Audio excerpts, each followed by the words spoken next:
What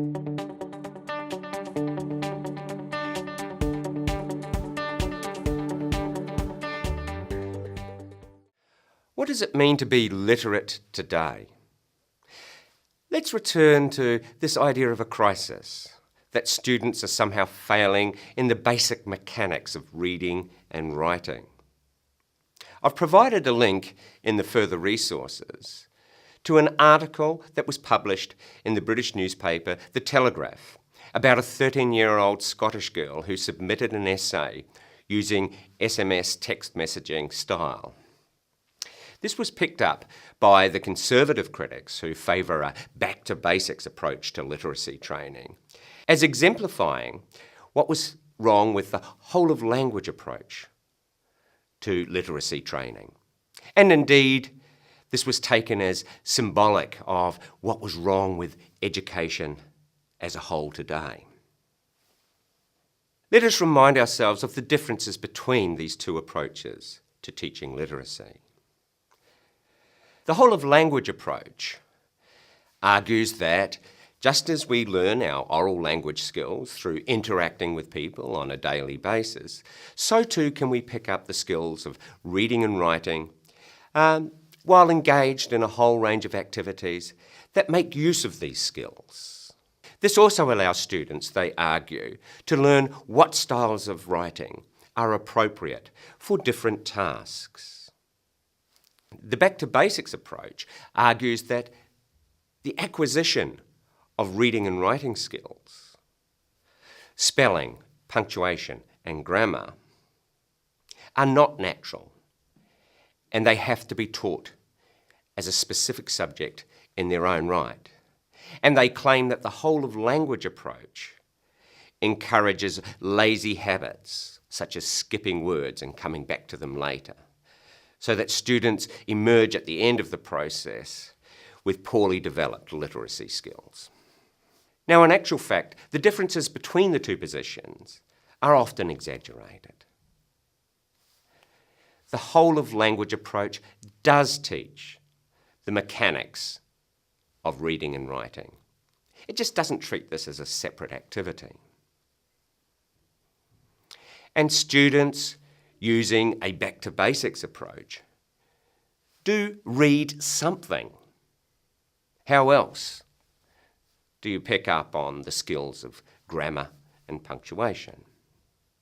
Now, I've also provided a link to a primer that was widely used in Australian schools around 1913. This included adaptations of the classics of English literature, adventure stories from the colonial frontier, and accounts of great historical events and great figures in Australian and English history. Now, I'm not suggesting that the back-to-basics advocates would want to restore this particular primer to the curriculum. However, you will recall that these are the same people who want to purge the English curriculum of any references to popular culture and restore the great works, the classics of Western literature. And they are the same people who want history to be taught as a single story, celebrating the triumphant accomplishments of Western civilization. I would like to invite you to consider 2 points.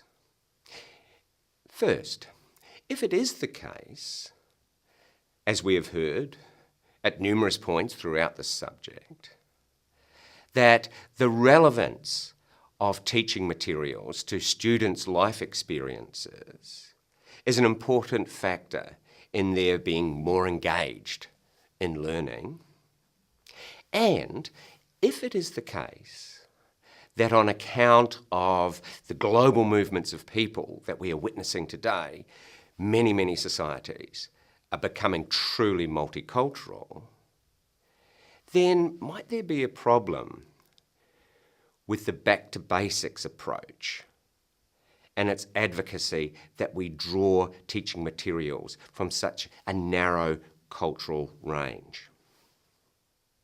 Secondly, at school, at home, and in our workplaces? Do we need to be multiliterate? Yes, we need to read and write in ways that these are conventionally understood.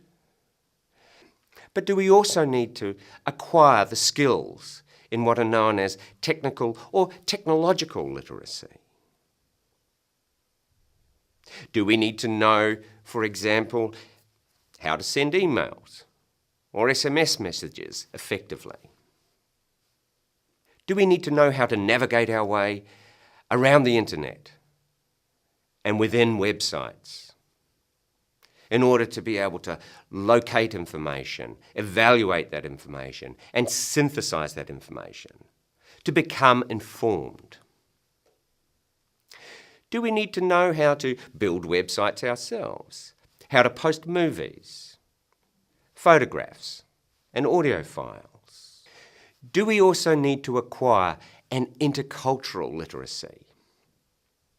While it may be the case that English is becoming the international language, do we still need to know how to use English in ways that are appropriate, informative, and sensitive across cultural contexts?